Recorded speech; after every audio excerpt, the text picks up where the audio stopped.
oncologue en charge de la clinique du sein au centre anticancéreux au centre Antoine Lacassagne de Nice.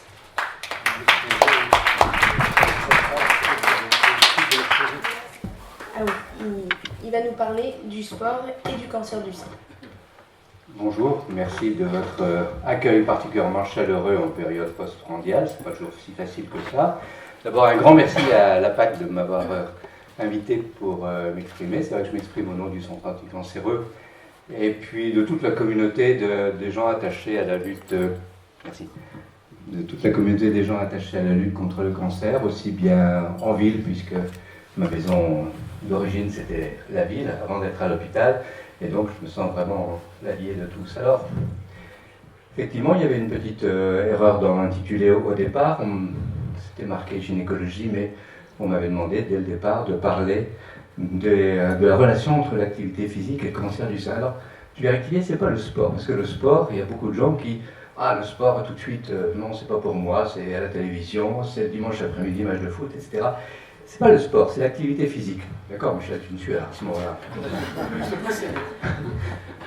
Et pour moi, c'est quelque chose de très, très important. Quand nous avons créé la clinique du sein au centre anticancéreux, l'étape suivante de la clinique du sein, c'était vraiment, avec les soins de support, la prise en charge de la personne, parce qu'on ne s'occupe pas, on n'est pas là pour traiter des cancers du sein, on est là pour traiter des personnes qui présentent un cancer du sein. Et c'est tout à fait différent, parce que c'est une prise en charge beaucoup plus globale, beaucoup plus humaine, beaucoup plus complète, et on va le voir, ça fait partie de ce thème-là.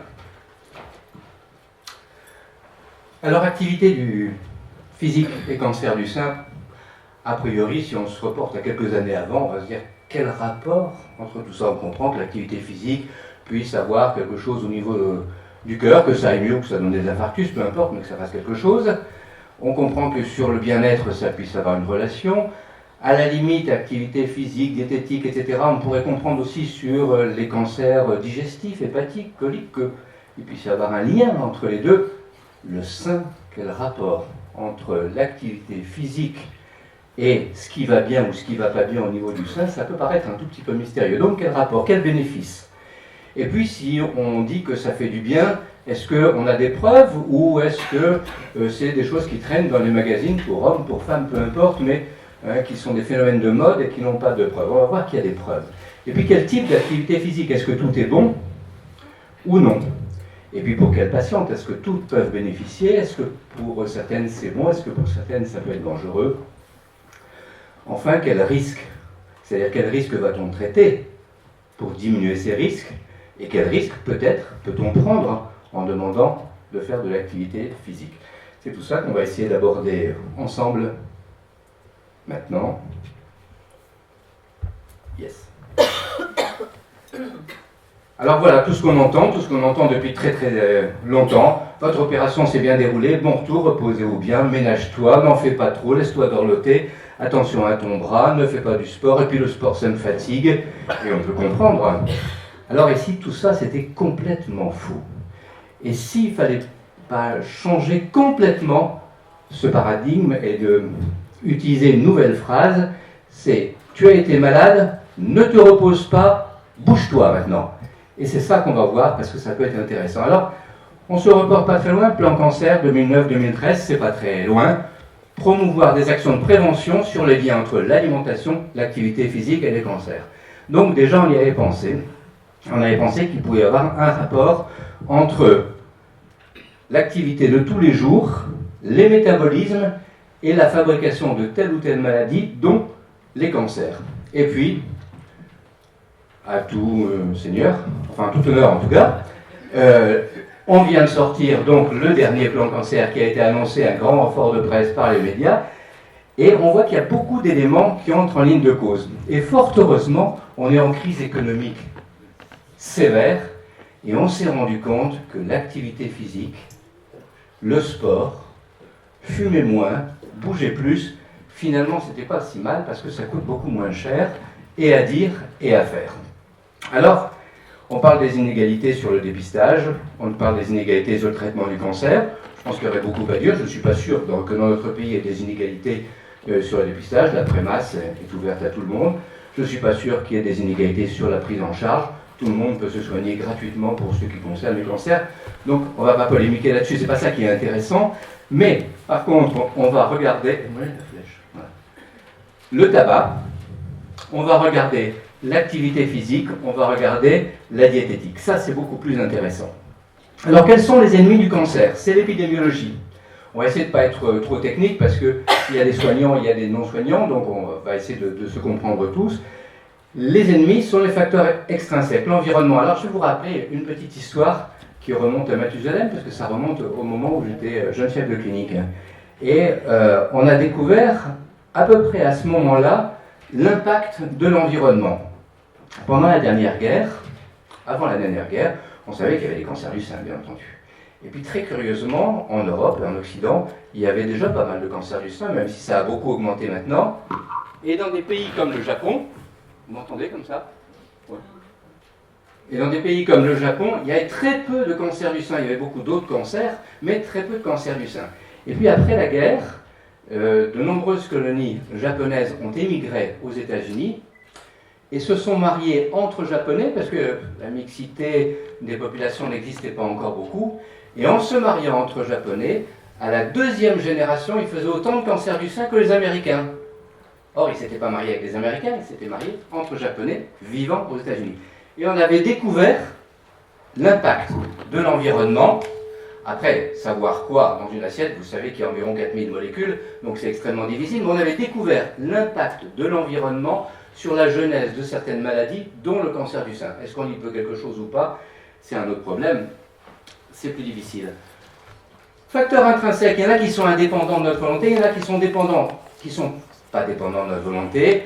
Je parle au nom des femmes à qui j'ai consacré toute ma vie quand même. Le statut hormonal, eh bien, je suis ménopausé ou je ne suis pas ménopausé, j'y peux rien, c'est comme ça, c'est la vie, c'est un petit peu à la fois, ça ne dépend pas de ma volonté. Ma carte génétique, j'ai une mutation génétique BRCA1 ou une autre mutation génétique, je suis blonde, je suis brune, etc., j'y peux rien.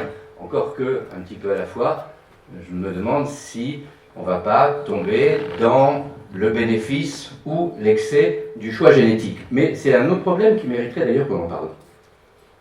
Par contre, il y a des éléments qui sont complètement dépendants de notre volonté, notre hygiène de vie, l'alimentation, le sport, les addictions, l'alcool, qui fait du bien et qui fait du tort, le tabac. Alors le tabac, je vais y revenir un petit peu.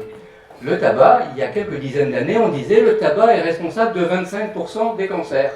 Et on demandait tous, alors, les autres cancers, ils sont dus à quoi? Ah ben les autres, ils sont dus au hasard. Le hasard, c'est quoi le hasard? Le hasard, c'est ce qu'on ne connaît pas encore dans l'avenir. Il ne faut jamais insulter l'avenir, disait un de mes maîtres que j'aimais beaucoup. C'est impossible de dire que 25% des cancers sont liés au tabac et que les 75% sont liés à rien. Ça correspond à rien dans la vraie vie. Alors, deux, trois petites définitions, ça va aller très très vite parce qu'il faut savoir de quoi on parle.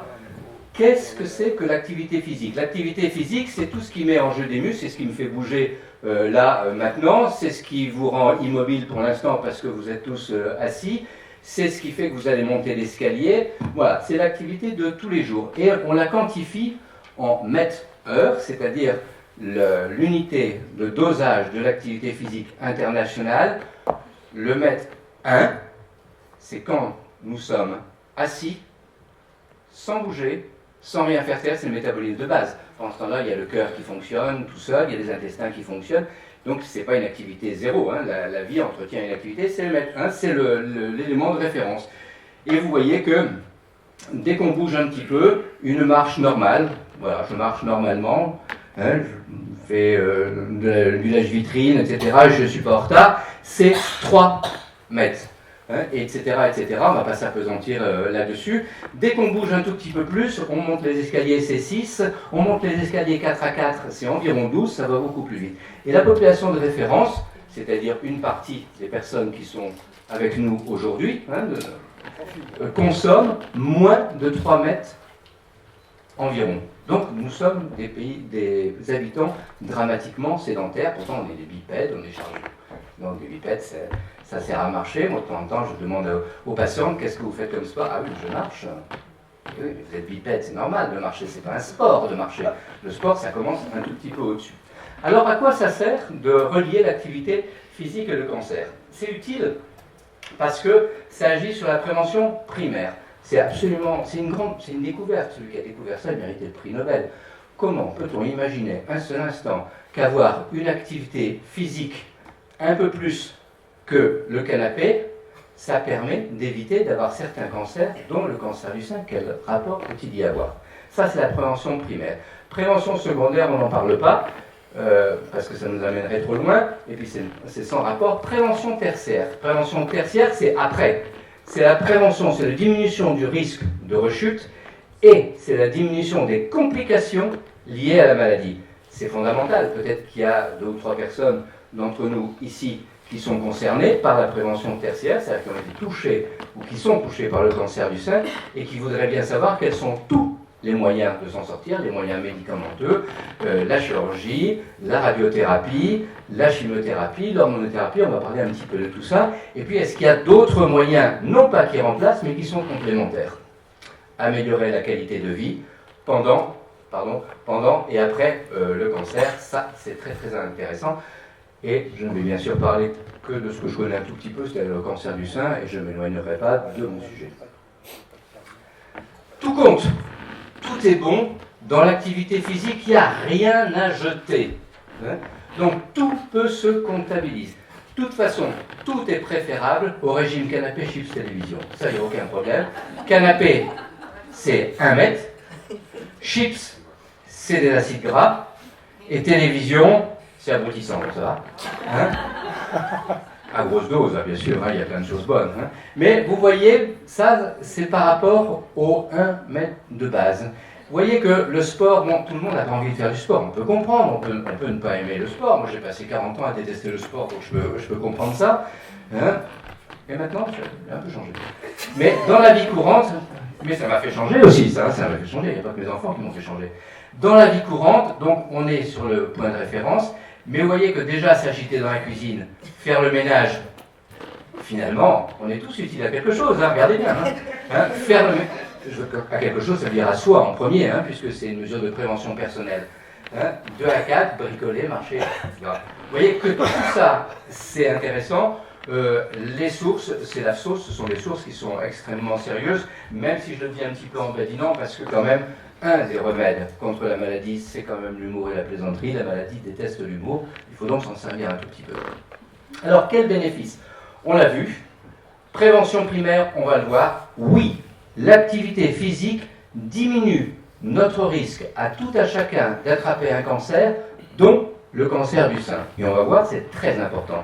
Prévention secondaire, c'est-à-dire le dépistage plus précoce d'une maladie que nous présentons, dont le sport, il ne va pas nous permettre de savoir plus rapidement dans le calendrier si on a un cancer ou pas. Prévention tertiaire, oui, on l'a vu. Prévention quaternaire, c'est un petit peu tristouné, c'est sur les soins palliatifs, et c'est un peu hors sujet. Alors, les premiers papiers sérieux qui sont sortis, 2007, qui est un papier dans les revues scientifiques validé, vous voyez que c'est très grossier encore, par rapport à une personne sédentaire, le risque relatif de cancer du sein, c'est-à-dire mon risque, ton risque d'attraper un cancer du sein, est diminué de plus de 20% si tu as une activité physique.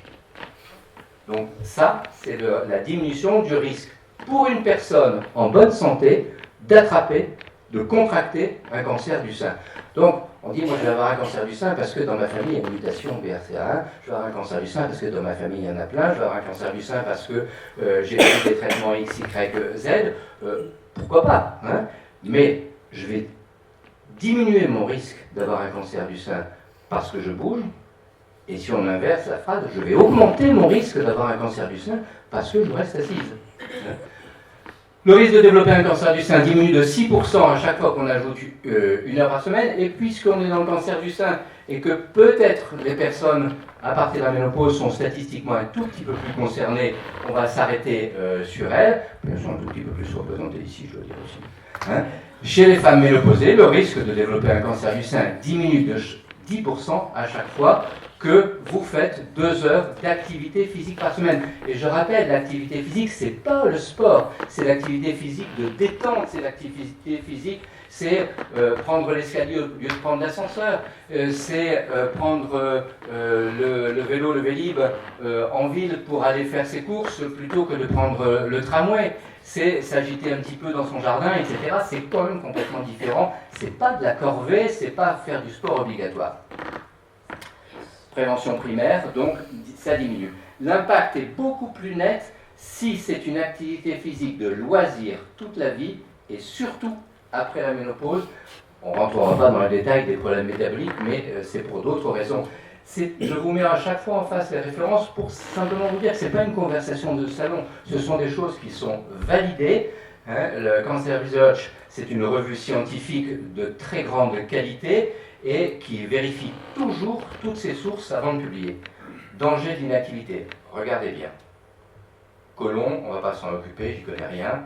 Voilà, le sein, ici. 20% des cancers du sein sont attribuables à l'inactivité. Ça veut dire, on va le voir tout à l'heure, que si toutes les femmes étaient plus actives, on aurait une incidence du cancer du sein dans notre pays de 20% de moins. Voilà, c'était pour le fun. L'activité physique, oui, mais c'est proportionnel un petit peu aussi au mal qu'on se donne. Vous voyez ici des courbes d'activité physique. Là, c'est le nombre d'heures. Là, c'est la différence d'intensité d'activité physique. Et là, c'est le risque d'attraper un cancer du sein. Risque normal 1, risque inférieur. Alors, vous voyez que dans ce rectangle, là, on est à 7 heures environ d'activité physique par semaine. C'est beaucoup, hein, c'est 1 heure par jour quand même. Hein. Mais vous avez vu aussi que ce n'est pas uniquement jouer au tennis ou faire du squash, hein, c'est aussi aller faire ses courses à pied plutôt qu'en voiture, etc. Hein. Eh bien, pour 7 heures par semaine, vous allez voir le résultat. L'incidence du cancer du sein, c'est-à-dire le nombre de cancers du sein, c'est 53 000. Le nombre de décès qu'on doit déplorer chaque année par cancer du sein, c'est environ 11 000. Si on se projette sur ce risque qu'on va diminuer avec l'activité physique, chaque année, en France, on est en France, hein, chez nous, on va s'épargner presque 7 000 cancers du sein et on va s'épargner 1 500 décès pour cancer du sein. Il faut reconnaître, c'est pas bon pour les caisses de retraite, mais c'est quand même bon pour tout le reste. Hein. Donc c'est quand même très très important. Chiffres qui ont été validés par l'INCA en 2011, ils sont au-dessus de tout soupçon, ils ont été contrôlés. Et c'est quand même très très important. Alors vous allez me dire, mais moi, ça va, j'ai fait régime, je suis mince, je ne suis pas comme les grosses qu'il faut qu'ils ne bougent pas, etc. C'est un petit peu vrai, que les femmes qui sont en surpoids font plus de cancer du sein que les autres. Alors on va dire, il suffit de faire régime, j'ai pas besoin de bouger, je vais manger un petit peu moins, et puis ça va aller mieux. Est-ce que ça va aller mieux? Eh bien non. Les minces font moins de cancer du sein si elles sont minces parce qu'elles ont fait de l'activité physique. Ici, vous avez les deux courbes comparées en survie sans récidive et en survie globale. Vous avez deux courbes comparées qui sont juxtaposées complètement, des minces naturellement, des minces qui ont fait régime. Eh bien, les minces qui ont fait régime, malheureusement pour elles, bon, esthétiquement c'est bien parce qu'elles sont minces et qu'elles sont contentes, mais sur le plan de l'incidence du cancer du sein, elles ne font pas mieux que les autres. C'est l'activité physique qui entretient une baisse de poids qui compte. Alors on va essayer de comprendre un tout petit peu pour c'est pas mon idiot, mais on va pas s'apesantir parce que c'est peut-être pas ça le plus passionnant de savoir le pourquoi du comment de la faculté. Voilà, Madame Lambda, qui a sa loge de concierge, qui vit un petit peu, je dis ça parce que je pense au film où il y avait notamment Coluche, qui vit assise en regardant passer le courrier et qui fait son commérage. Elle a un régime riche en lipides, elle a un régime qui est riche en lipides aussi parce qu'elle n'a pas beaucoup de moyens de s'alimenter de manière équilibrée. Là, il y a une petite injustice. Et en sucre rapide, c'est les haribots. Et elle est en inactivité physique parce que tout ce qu'elle bouge, c'est ses yeux pour voir qui passe devant sa loge de concierge pour pouvoir le raconter le lendemain. Qu'est-ce qui lui arrive? Elle a une augmentation de sa masse grasse. Elle a, et c'est le phénomène principal, une résistance à l'insuline qui entraîne une hyperinsulinémie. Ça agit au niveau du foie et du tissu adipeux, c'est-à-dire la graisse, évidemment, tout ce que vous voulez. Hein. Et qu'est-ce que ça entraîne? Une baisse des hormones de transport sexuel. Ça entraîne une augmentation de son estradiol, qui, on est content d'avoir beaucoup d'estradiol parce que c'est l'hormone féminine, mais sur ce plan-là, certainement beaucoup moins. On a une augmentation de l'activité aromatase. Et alors, s'il y en a parmi vous ici qui ont été soignés pour un cancer du sein et qui prennent des anti-aromatases qu'elles n'aiment pas beaucoup parce que ça a quelques effets secondaires, vous savez toutes que les anti-aromatases, c'est fait pour lutter contre le risque de récidive du cancer du sein. Et là, si vous ne bougez pas, eh bien vous faites l'inverse. Alors qu'est-ce qu'on fait? Si on pousse par devant et qu'on pousse par derrière, on fait du surplace, on n'obtient rien du tout. Donc tout ça concourt à développer le cancer du sein. L'activité physique diminue la masse grasse, l'activité physique diminue la résistance à l'insuline, l'activité physique augmente le transport des hormones stéroïdiennes et l'activité physique a un rôle anti-aromatase. C'est quand même plus agréable de faire un petit footing que de prendre des anti-aromatases qui font mal partout et qui font prendre du poids. C'est ça que je voulais simplement relever. Alors il y a plein de freins. Je vous cite là l'enquête de la Fax, qui est une société très sympa où je fais partie. Elle n'est pas sympa pour ça, mais on fait vraiment beaucoup de choses sur le plan associatif. Et il y a eu une enquête qui a été passionnante et qui a essayé de voir tous les freins contre lesquels il faut qu'on lutte et qui font que les patients n'ont pas envie de faire du sport. Et c'est vrai que si quand vous êtes fatigué, je vous dis faites du sport, mais je viens de vous dire que je suis fatigué, je peux pas faire du sport, c'est fatigant le sport. Eh bien non, aussi étrange que ça puisse paraître, le sport, l'activité physique, je corrige, pardon, l'activité physique défatigue. Et là, vous aurez le diaporama si vous le voulez avec le détail de tout ça, je ne vais pas consommer trop de temps. Prévention tertiaire. Alors, on a fini, on sait maintenant qu'on diminue fort son risque d'avoir un cancer du sein en ayant une activité physique. Prévention tertiaire. Parce que vous allez me dire, mais maintenant, mon cancer du sein, je l'ai, tout ce que vous venez de dire, ça ne m'intéresse pas beaucoup parce que je n'ai pas pu l'éviter, je l'ai. La prévention tertiaire, c'est la diminution du risque de récidive et la diminution des effets secondaires de la maladie et des traitements. La remise dans la vie, en règle générale. Je vous mets comme d'habitude toutes les références pour que vous sachiez que ce n'est pas une invention d'un esprit un petit peu enthousiaste au départ, lié à mon très jeune âge. Non, pas du tout. Pas du tout. Alors, les risques comparés. Cohorte de 12 000 personnes sur 6 études multicentriques qui sont toutes en rémission contrôlée, elles n'ont pas de métastase, elles vont bien, elles ont été soignées pour un cancer du sein. Elles ne commencent leur activité physique qu'au moment du diagnostic. C'est-à-dire que ce sont des femmes qui ne faisaient pas d'activité physique avant, qui ne faisaient pas de sport avant, et là, elles commencent. On les évalue comment? On va typer l'activité physique, il y a 3 catégories. Inférieure à 3, c'est quand même pas grand-chose, là, et puis supérieur à 15 après. On leur envoie un questionnaire annuel pour réactualiser un petit peu, et on fait, sur le plan médical, une évaluation cancérologique. Alors, de quoi se rend-on compte? Le décès spécifique. Le décès spécifique, c'est le décès qui est lié uniquement à l'évolution de la maladie. C'est très triste. C'est des femmes qui vont mourir, non pas d'un infarctus, mais elles vont mourir uniquement parce qu'elles ont une évolution défavorable de leur cancer du sein. Eh bien, le décès spécifique, en fonction, bien sûr, je fais un résumé, en fonction de la quantité de sport qu'elles font, il peut baisser jusque 34%. Mais est-ce que vous connaissez beaucoup de médicaments qui font ça? Mais moi pas, et pourtant je suis dedans tout le temps. Le décès toute cause, c'est-à-dire celles qui vont mourir à la fois de cancer ou d'autres choses, eh bien forcément il est un petit peu supérieur, puisque l'activité physique c'est bon pour la santé, donc il y aura plus de diminution du risque. Et le risque de récidive est d'un quart, 24%. C'est assez extraordinaire. Moi, j'ai refait toute la bibliographie, j'ai tout relu, j'ai réappris plein de choses, et j'avoue que j'ai été séduit, ça m'a fait un petit peu de révolution culturelle.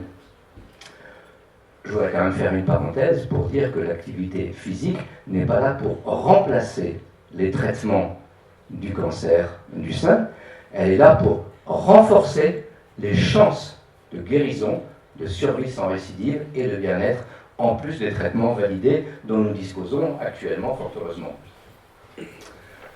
Prévention des complications, diminution des récidives, survie sans récidive, globale, survie spécifique, prévention de la fatigue, très important, diminution de l'ostéoporose et de beaucoup d'autres choses aussi sur lesquelles je n'insisterai pas.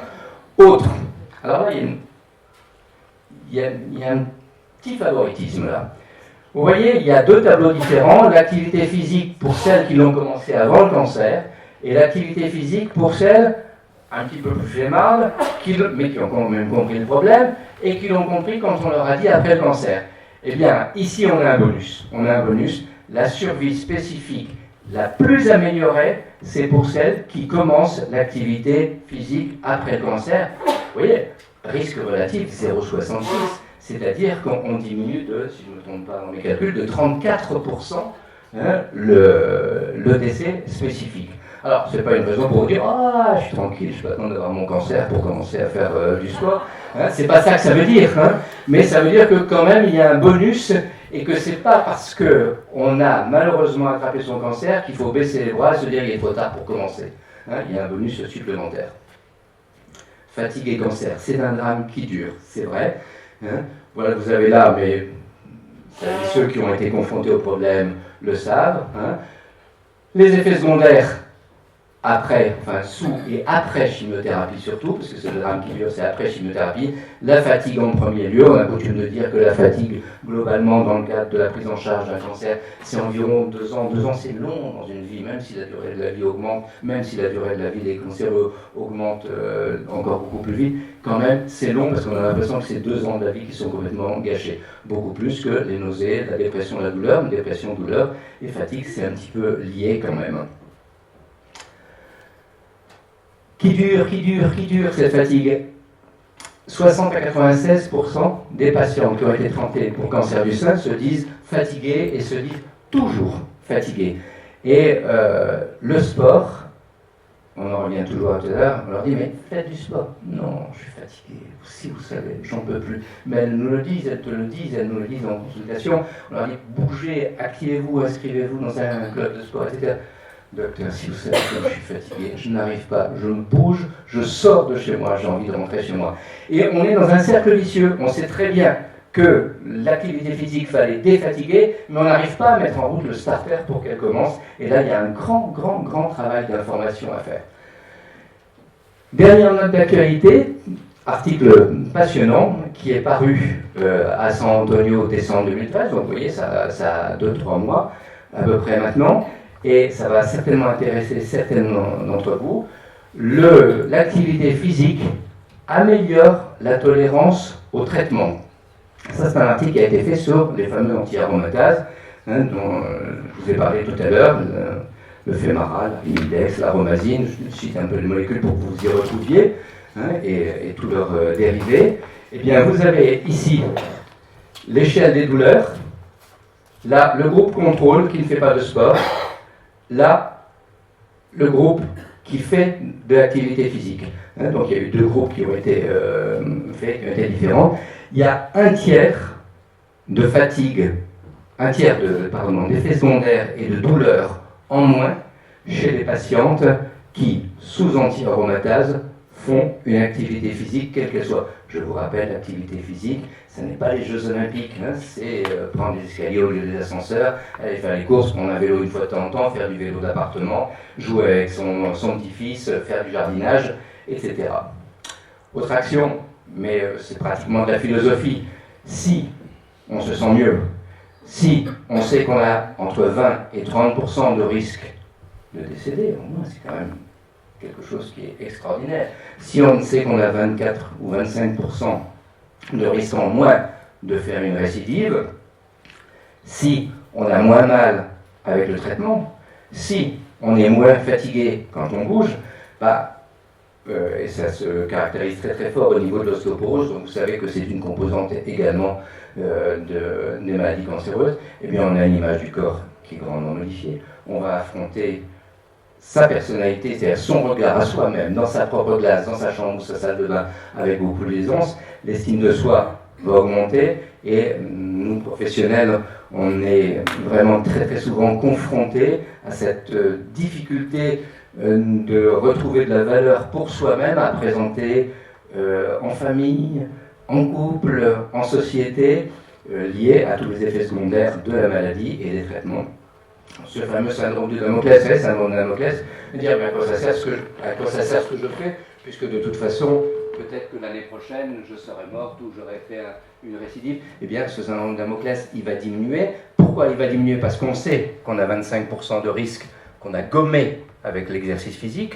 Il va cesser. Pourquoi? Parce qu'on va se sentir mieux dans sa peau, esthétiquement, socialement, et c'est hyper important, et donc on va améliorer sa vie en société, en famille, en couple. On va retrouver un sourire du dedans et un sourire du dehors. Voilà, je voulais essayer de vous convaincre un petit peu, non pas qu'il faut remplacer les traitements par l'activité physique, mais que l'activité physique, dans certains cas, peut avoir un impact à peu près égal à celui des traitements et qui va se cumuler avec le bénéfice des traitements. On a déjà gagné beaucoup en matière de cancérologie mammaire, on a gagné beaucoup avec le dépistage, même s'il peut être controversé une fois de temps en temps, on a gagné beaucoup avec les traitements dont on dispose actuellement. On sait combien on a perdu avec les facteurs environnementaux de temps en temps, mais on va travailler dessus aussi. On sait qu'on peut gagner avec l'activité physique, mais ça, mesdames, c'est pas nous qui pouvons gagner, c'est vous qui pouvez le gagner vous-même. Donc, bon courage, faites-vous plaisir. Merci.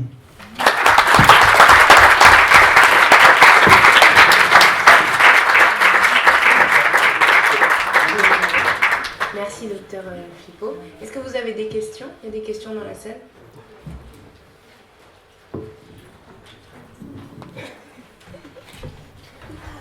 Moi, je voudrais poser une question, s'il n'y a personne. Il y a un certain nombre de programmes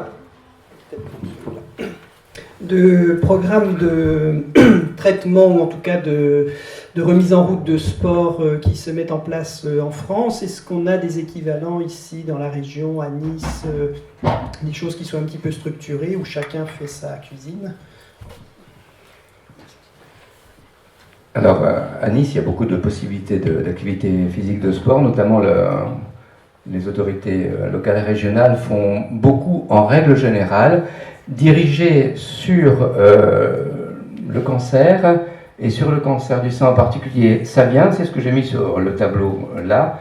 Il y a certainement Elodie Lopez qui était une des premières à vouloir insister sur le bienfait et à créer des choses structurées. Puis elle a pris son bâton de pèlerin et elle a été un peu d'établissement en établissement. Et vous avez beaucoup d'associations, effectivement, qui organisent l'activité physique pour la promotion de la guérison du cancer du sein. Ce qui manque indiscutablement, c'est que l'activité physique fasse partie intégrante du plan personnalisé de soins. Et dans le plan personnalisé de soins, on vous donne un carnet avec vous serez opéré tel jour, vous aurez une irradiation de tel à tel, vous aurez telle molécule, 3 cycles de ceci, 3 cycles de cela, puis après vous aurez un comprimé par jour, etc. Et tout ça va donner 5%, 10%, 15%, 30%, 40% de chances de guérison en plus. Et on a des choses qui donnent 25%, et moi je ne les vois pas sur les cahiers. Donc je pense qu'il y a cette révolution culturelle, elle est en marche, il faut qu'elle s'inscrive un petit peu plus sur les faits. C'est ma mauvaise manière de répondre à ta bonne question. Je vais vous donner aussi l'expérience de la Corse. Moi je suis en Haute-Corse, et donc nous, et ça se décline partout, donc il n'y a pas de souci. Il y a Gym après cancer, c'est une association qui s'appelle Gym après cancer, qui est agréée par la Ligue nationale, qui est agréée par le ministère de la Santé et du Sport. Les formatrices et les accompagnatrices de cette gym sont formées à accompagner des malades, y compris pendant leur chimio. Et moi qui ai l'expérience d'un groupe de convivialité après le cancer et pendant, toutes les filles, et surtout donc des seins, ont été à gym après cancer. Il y a une vraie émulation. C'est 3 heures par semaine, 2 heures en salle, 1 heure en extérieur. Et je pense que cette association est nationale, donc elle peut se décliner partout.